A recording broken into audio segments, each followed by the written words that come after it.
TIG. T pour tungstène, I pour inerte, G pour gaz. En 1924, deux Américains, Devers et Hobart, prennent des brevets pour un procédé de soudage électrique à l'arc avec une électrode réfractaire en tungstène. Procédé dans lequel la protection de la soudure est assurée par un gaz inerte. Ce n'est qu'autour des années 1940-1945 que le procédé est réellement mis en œuvre pour des applications industrielles. Dès lors, son usage, sous le nom de soudage TIG, sera courant. En soudage TIG, un arc est maintenu entre l'électrode réfractaire et le métal à souder. L'arc, l'électrode, le métal fondu et le métal chaud sont protégés des agressions extérieures par une nappe de gaz inerte, de l'argon ou de l'hélium, que diffuse une buse disposée à l'extrémité d'une torche. C'est un procédé de soudage assez lent, mais propre et précis, qui s'applique aux métaux légers, aux aciers inoxydables, aux métaux cuivreux, au titane, au nickel, etc. Il est peu utilisé sur les aciers courants, car il n'apporte que relativement peu d'avantages par rapport à d'autres procédés moins coûteux et moins exigeants quant à la qualité du métal à souder. Mais toutefois, certaines industries l'utilisent pour souder habituellement, par exemple des tubes de chaudière. C'est un procédé facilement automatisable, comme dans ce cas de soudage de tubes minces sur plaques tubulaires.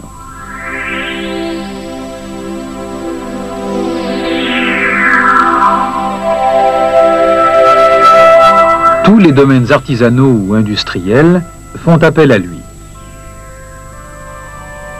Voici le soudage d'un élément de réservoir de fusée.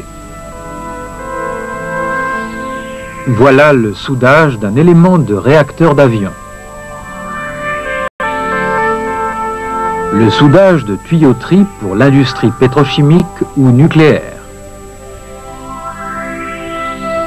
Ou bien encore, le rechargement d'une bride en alliage léger. Le soudage TIG n'est généralement pas utilisé pour des épaisseurs supérieures à 8 mm.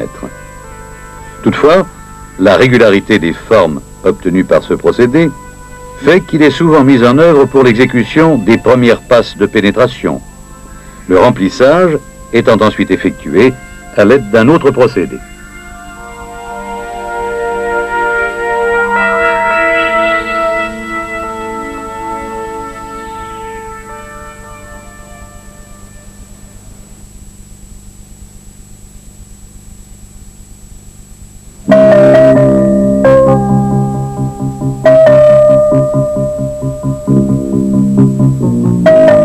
Dès que l'on s'intéresse au soudage TIG, on est intrigué par le fait que certains métaux sont soudés en courant continu, les aciers inoxydables par exemple, alors que d'autres, les alliages légers, le sont en courant alternatif. Ces choix ne sont pas arbitraires. Ils ont une raison qui tient à la circulation des électrons dans un courant électrique. Dans un courant électrique, à l'extérieur du générateur, les électrons circulent du moins vers le plus. Si l'on relie l'électrode au moins, on appelle aussi ce branchement polarité directe. La pièce se trouve bien entendu reliée au plus. La pièce est alors bombardée par les électrons provenant de l'électrode. L'échauffement est important et fortement localisé. Le cordon obtenu par cette disposition est étroit et profond. Maintenant, inversons la polarité. L'électrode est au plus, la pièce au moins. On dit de ce montage qu'il est en polarité inverse. L'amorçage sera plus difficile. Et selon le raisonnement précédent, c'est l'électrode qui subit le bombardement électronique. C'est donc l'électrode qui s'échauffe le plus et non la pièce. L'électrode va très vite se détériorer et le soudage deviendra impossible. Le cordon obtenu est plus large et moins profond que dans la disposition précédente. Soudons des plaques d'acier inoxydable. C'est bien en polarité directe, c'est-à-dire avec l'électrode reliée au moins, que l'on obtient des conditions de soudage satisfaisantes. Reprenons ces mêmes expériences pour souder de l'aluminium ou des alliages d'aluminium. Ces métaux, comme tous les autres métaux, sont naturellement recouverts d'une couche d'oxyde. Pour l'aluminium, de l'alumine. Mais l'alumine est réfractaire, c'est-à-dire qu'elle fond difficilement, très difficilement, à plus de 2000 degrés. Ainsi, un morceau d'aluminium qui fond à 658 degrés se trouve liquide et maintenu comme dans un sac par cette espèce de peau que constitue l'alumine. La liaison de deux éléments en aluminium est donc gênée, disons plutôt impossible, si l'on ne retire pas l'alumine superficielle qui recouvre le métal liquide. Revenons à notre soudage TIG sur aluminium. La polarité est directe, moins à l'électrode. La pièce s'échauffe et le métal fond sans que la liaison puisse se faire, car la couche d'alumine n'est pas fondue, ni même crevée, par les électrons qui frappent la pièce. Le bain est sale, la liaison est impossible. Par contre, si la polarité est inversée, plus à l'électrode, les électrons vont sortir de la pièce et aller vers l'électrode, vont crever la couche d'alumine et l'aider ainsi à se désagréger. Le bain est propre, le soudage devient alors possible. Mais comme nous l'avons dit tout à l'heure, l'électrode s'échauffe. Et cette solution, d'abord séduisante, apparaît bientôt comme délicate à pratiquer. Alors que faire? Eh bien, tout simplement utiliser un courant qui change de sens pour qu'on puisse tout à la fois écrever la couche d'alumine et laisser un peu refroidir l'électrode. Le courant alternatif fera l'affaire, car dans un circuit alimenté par du courant alternatif, 100 fois par seconde, le courant change de sens. 50 fois, l'électrode est négative et la pièce positive. 50 fois, l'électrode est positive et la pièce négative.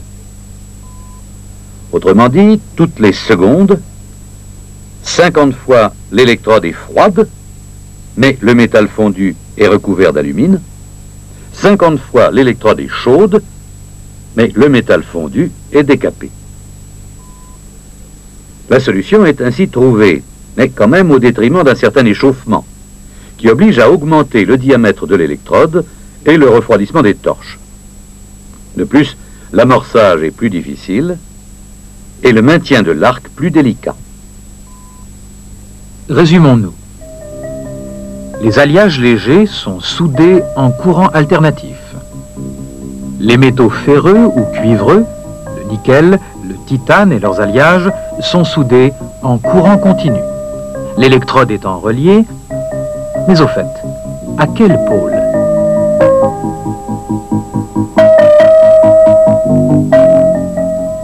Il faut bien sûr relier l'électrode au pôle moins.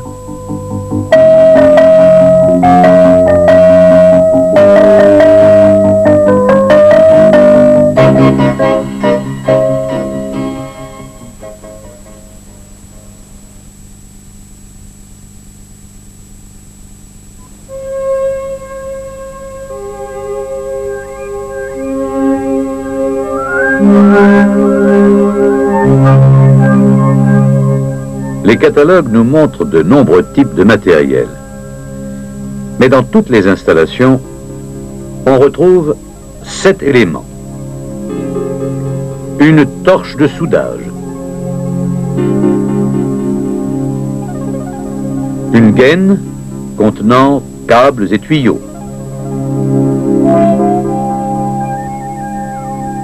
Un coffret de commande.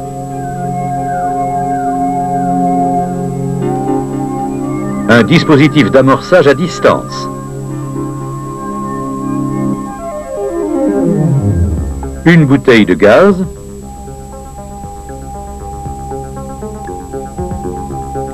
Un générateur de soudage.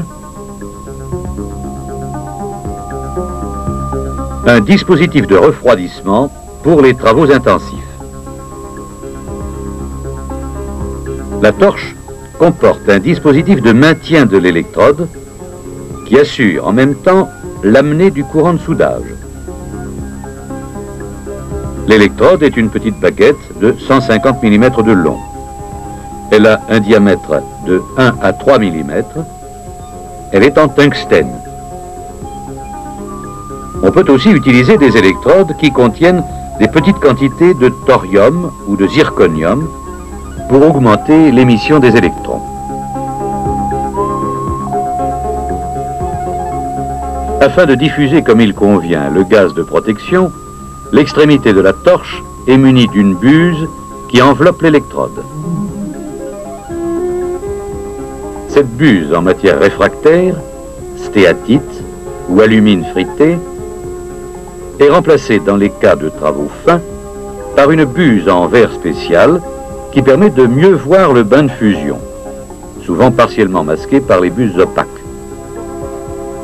Les buses métalliques sont utilisées en soudage automatique sur machine. Les formes et les dimensions sont variées. Les diamètres des buses sont choisis selon la méthode et l'intensité mise en œuvre, c'est-à-dire selon la position, le type de joint et l'épaisseur à souder. La surface à protéger n'est pas la même pour tous les métaux, l'inox ou le titane par exemple. Mais dans tous les cas, cette protection doit être conservée suffisamment longtemps pour être efficace sur le métal encore chaud. Aussi choisit-on les buses en conséquence. Les torches sont refroidies soit naturellement, c'est-à-dire par l'air ambiant, soit par une circulation d'eau quand le travail est intensif. La capacité d'une torche est définie par l'intensité maximale pour laquelle elle peut travailler. Aussi est-elle choisie en fonction des intensités utilisées, c'est-à-dire des épaisseurs et des matériaux à souder. Sur la torche, le soudeur dispose d'un contacteur, la gâchette, qui lui permet de déclencher dans le coffret les opérations nécessaires au soudage. Les câbles électriques de commande et de soudage, les tuyaux d'alimentation en gaz de protection et de circulation de fluide de refroidissement entre la torche et le coffret de commande sont groupés dans une gaine, ce qui facilite tout à la fois la maniabilité et la présentation. Dans le coffret de commande se trouvent des contacteurs et des électrovannes qui contrôlent le débit ou l'arrêt du courant et du gaz. Quand le soudeur appuie sur la gâchette de la torche, les opérations suivantes se déclenchent. Ouverture du gaz de protection. Mise sous tension de l'électrode.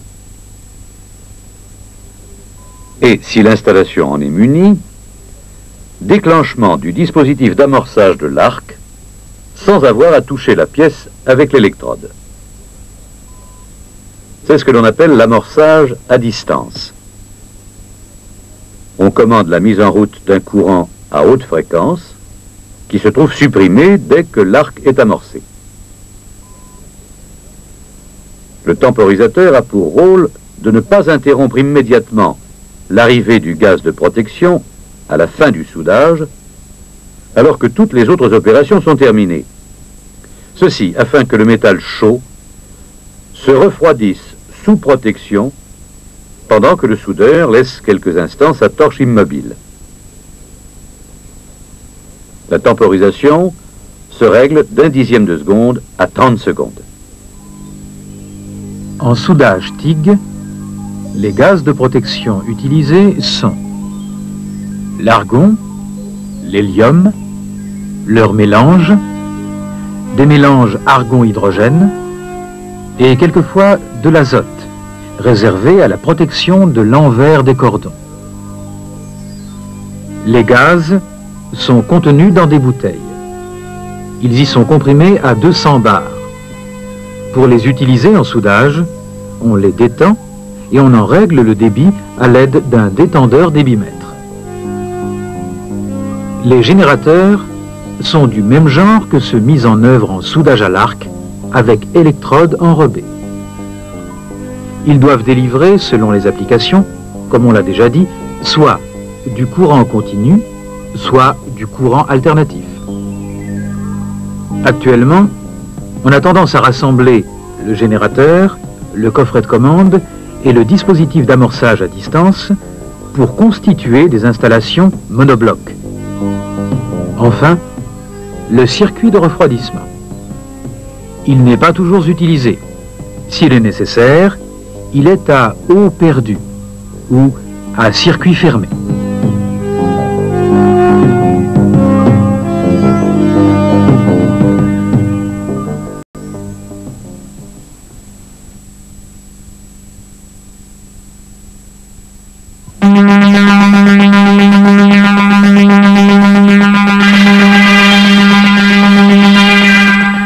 Dans une installation de soudage TIG pour métaux légers, c'est-à-dire une installation délivrant du courant alternatif, on trouve en plus des autres éléments déjà décrits, un coffret de stabilisation, une batterie de condensateur.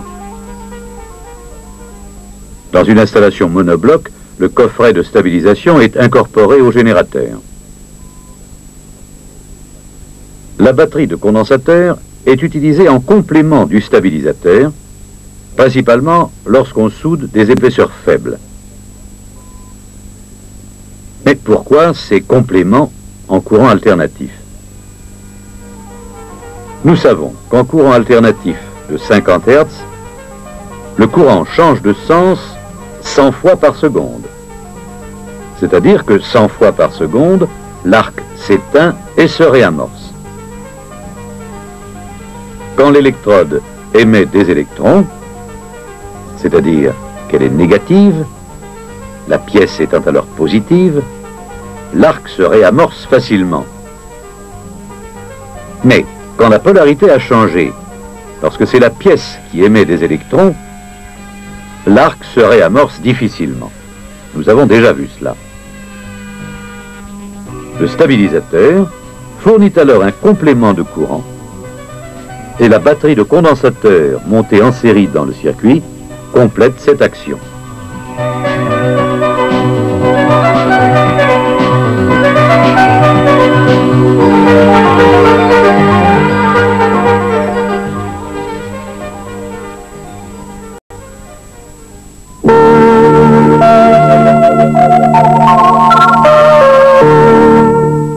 En soudage TIG, plus que dans tout autre procédé, les pièces doivent être soigneusement préparées.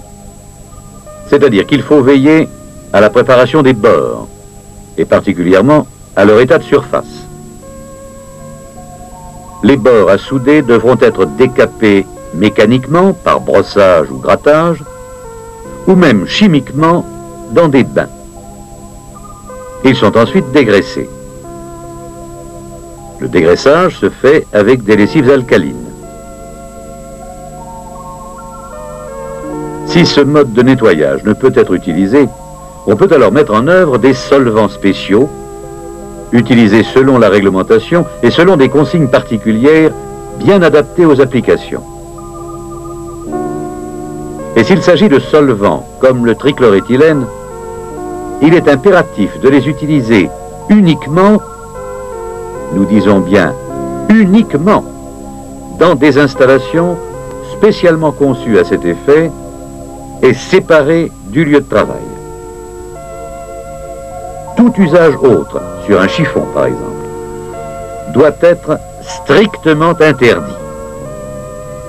Nous disons bien strictement interdit.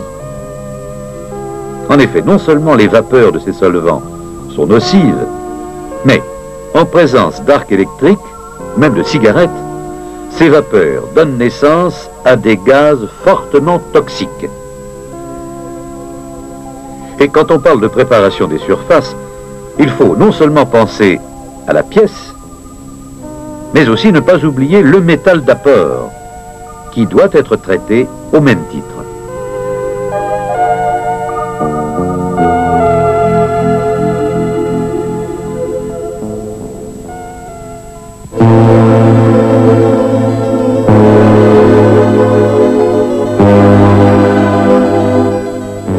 Le soudage TIG s'applique à toutes les épaisseurs depuis quelques dixièmes de millimètre. Toutefois, on soude rarement des épaisseurs supérieures à 8 mm, car le soudage TIG est un procédé lent et à partir de cette épaisseur, il est peu compétitif vis-à-vis d'autres procédés de soudage. On soude les aciers à bord droit jusqu'à 3 mm. Au-dessus, on chanfreine.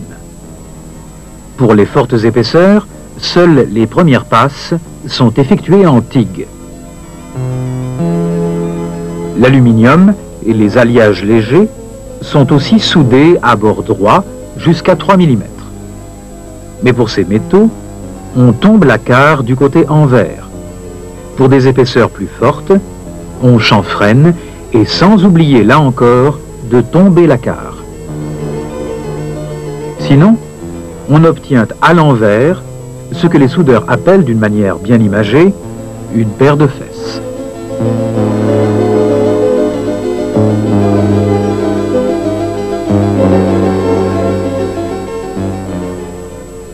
Il est bien utile de maintenir les pièces minces dans des montages qui permettent un bon accostage et réduisent les déformations, ainsi que la consommation de gaz, car ils évitent les pointages, toujours gros consommateurs du fait de la temporisation. Les montages comportent souvent des parties en cuivre, mais cette disposition peut être interdite pour certaines fabrications. Il convient d'y veiller. En première passe, il faut toujours travailler avec des dispositifs qui assurent la protection à l'envers, des renvois rainurés, sans ou avec apport complémentaire de gaz, ou de véritables supports avec des tresses en fibre de verre que l'on colle à l'envers avant soudage. Et si l'on travaille sur de petites capacités dont l'accès à l'envers des soudures est impossible, c'est en remplissant de gaz ces capacités que la protection sera assurée. Dans les renvois, il faut veiller à ce que le débit du gaz ne soit pas excessif, car la surpression créée repousserait le métal liquide et la pénétration prendrait une forme creuse. Dans le cas d'une capacité, la surpression empêche de terminer la soudure dans de bonnes conditions. Il faut toujours ménager une fuite qui évitera cet obstacle. Un bon débit est de l'ordre de 1 à 2 litres par minute.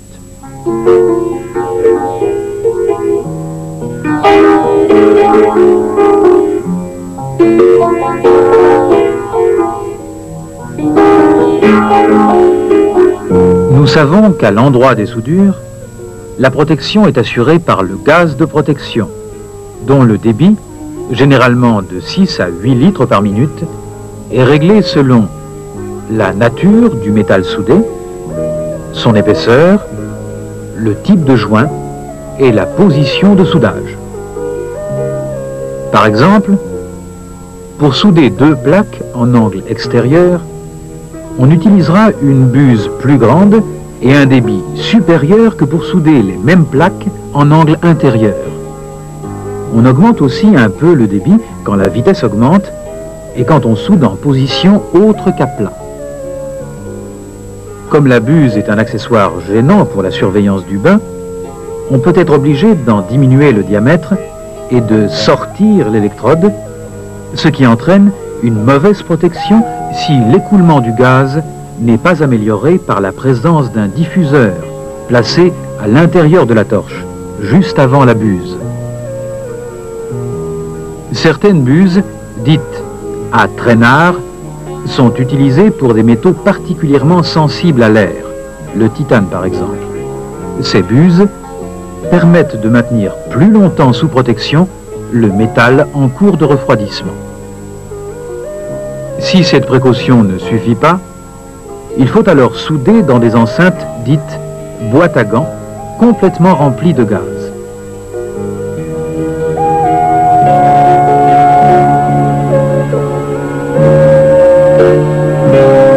En soudage TIG, il faut aussi régler l'intensité du courant. L'intensité est réglée en fonction des paramètres déjà cités pour le débit du gaz, c'est-à-dire le métal que l'on soude, son épaisseur, le type de joint et la position de soudage. Prenons un exemple, le soudage en angle extérieur à plat de 2 éléments en acier inoxydable se fera avec 30 ampères par millimètre d'épaisseur des éléments.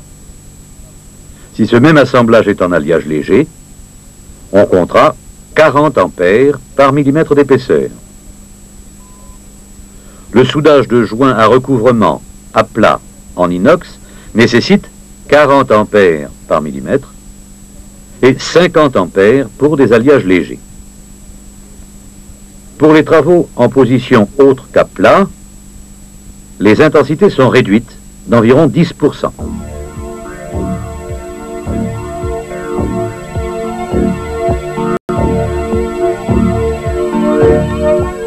L'amorçage à distance de l'arc par un courant de haute fréquence évite toute pollution de l'électrode et du métal soudé par contact électrode-pièce. Aussi, dans le cas où ce dispositif n'existe pas sur le matériel utilisé, convient-il d'amorcer sur une petite plaquette placée à proximité du départ. Mais alors, attention aux amorçages parasites entre la plaquette et la pièce. D'ailleurs, cette pratique est quelquefois interdite dans certains ateliers. Avant d'amorcer, il est bon de purger le circuit de gaz.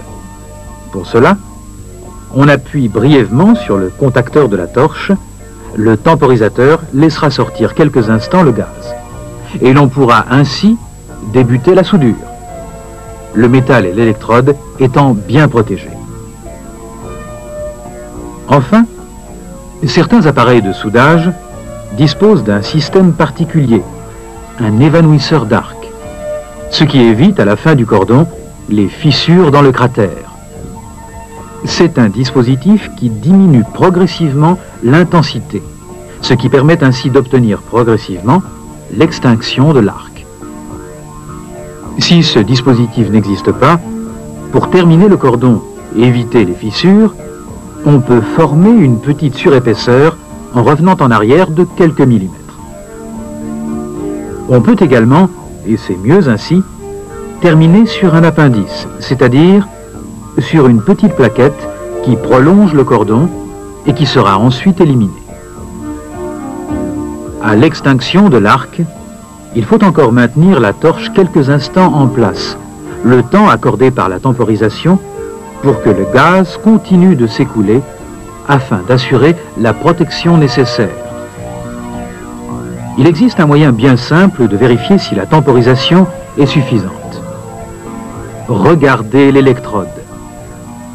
Si elle reste brillante, la durée est suffisante. Si elle est mate, la durée est mal réglée, elle est trop courte. Pour effectuer une reprise, il faut commencer légèrement en arrière du cratère.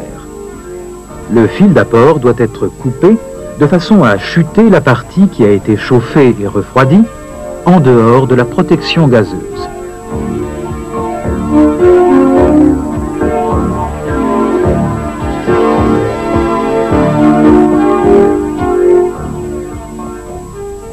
En soudage TIG, on soude à gauche et la torche est inclinée d'un angle de 80 degrés par rapport à la tôle. Le métal d'apport, à 10 degrés, est apporté par petites touches. Son extrémité doit toujours rester dans le gaz de protection. Si l'on soude en courant continu, l'électrode est affûtée pointue par meulage sur une hauteur de 1,5 fois le diamètre, ce qui facilite l'amorçage et le maintien de l'arc. Par contre, en courant alternatif, une section droite est conservée, afin qu'au début du service, l'extrémité de l'électrode s'arrondisse. L'électrode ne dépasse que de quelques millimètres l'extrémité de la buse, et l'arc est tenu le plus court possible, mais surtout sans toucher le bain.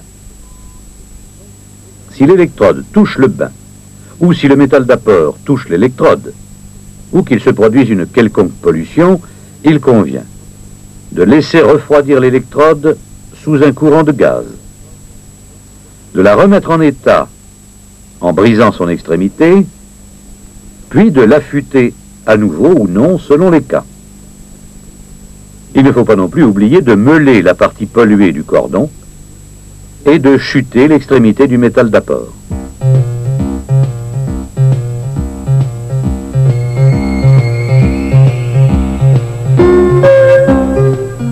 Enfin, quelques conseils complémentaires pour le soudeur lui-même.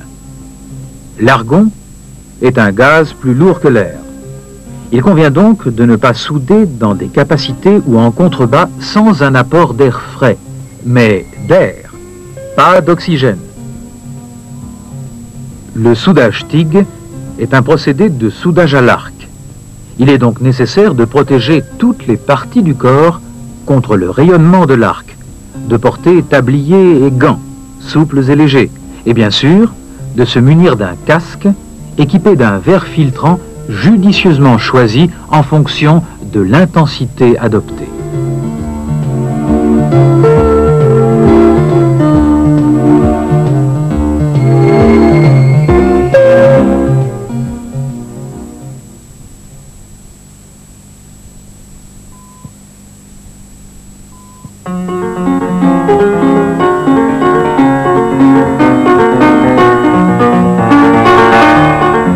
Du procédé TIG tel qu'il vient d'être décrit, des variantes sont apparues. Elles ont surtout pour objet l'augmentation des performances en soudage des métaux lourds. De ce fait, ces variantes font pratiquement tout appel à l'automatisation.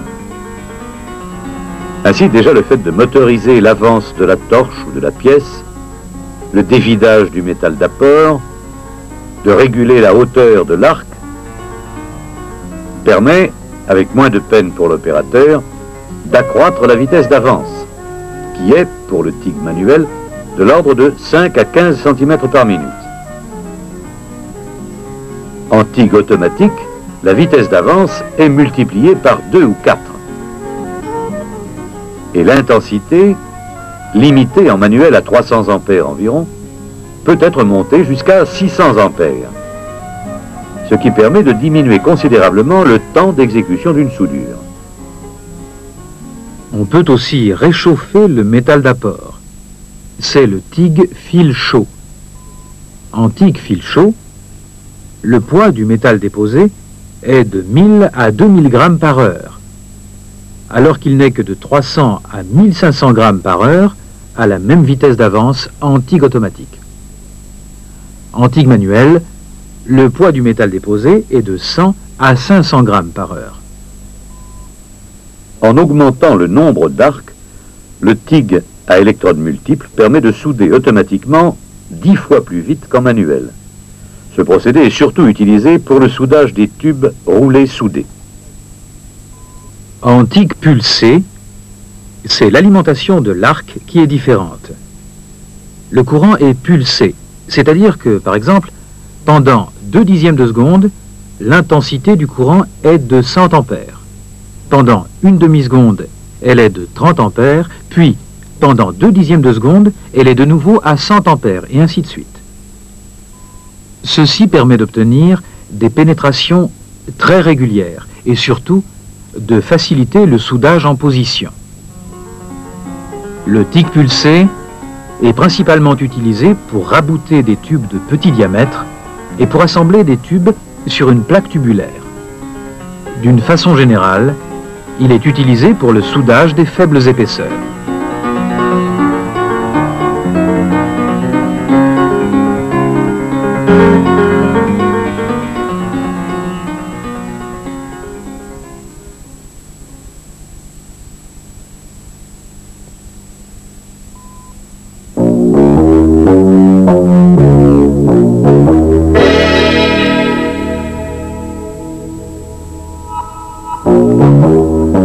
En soudage TIG, comme dans tous les procédés de soudage manuel, beaucoup de défauts ont pour origine principale le soudeur lui-même, c'est-à-dire le manque de précision et de sûreté du geste ou l'erreur grossière de réglage des appareils. Ce sont les défauts opératoires. C'est ainsi que l'on peut classer le manque de liaison ou de pénétration, les caniveaux, l'effondrement, toutes sortes d'irrégularités. À ceci, en soudage manuel, mais aussi en soudage automatique, il convient d'ajouter des défauts qui sont dus à la préparation, c'est-à-dire l'état des surfaces et des bords ainsi que l'écartement de ceux-ci, à l'absence de préparation, au choix des paramètres, à la nature du métal soudé, qui peut quelquefois nécessiter des choix très pointus de réglage, afin d'éviter des défauts graves dont un soudeur, même très habile, ne viendrait pas à bout. Mais bien souvent, les défauts n'ont pas qu'une seule cause. C'est ainsi qu'à une mauvaise préparation des bords peut s'ajouter une intensité excessive et un manque de compétence du soudeur. Le tout conduit alors à des effondrements, comme sur cette image, ou à des caniveaux.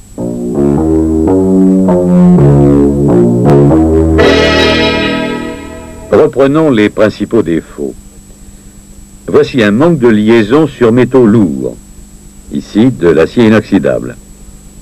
Le manque de liaison est dû à une mauvaise préparation des bords, dont l'oxyde superficiel n'a pas été éliminé, et aussi à une intensité trop faible. Suralliage léger, un mauvais décapage et une carre non tombée conduisent à cette image particulière du manque de liaison.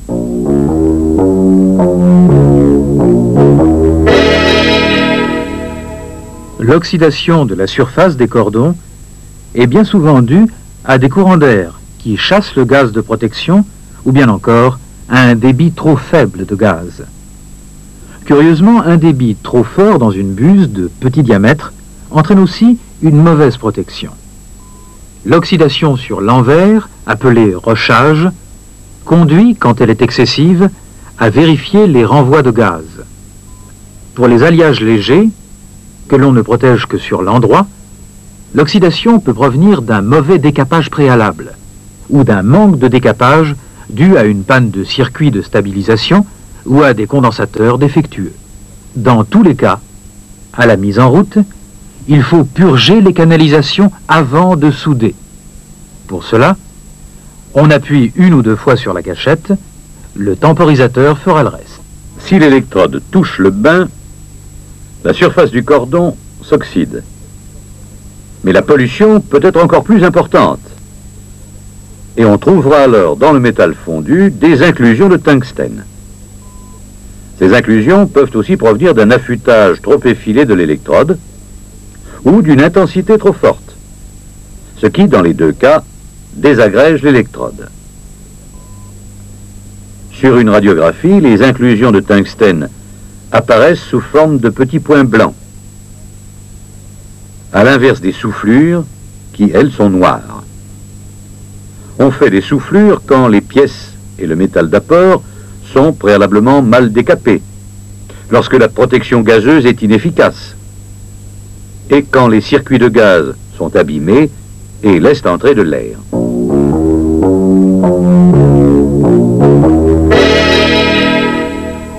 Les caniveaux proviennent d'une intensité trop forte, d'une vitesse d'avance mal adaptée, ou d'une longueur d'arc trop importante, ou encore d'une mauvaise tenue de la torche.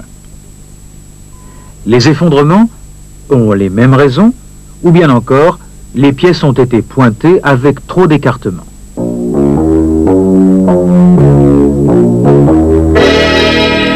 Enfin, les fissures dans le cordon.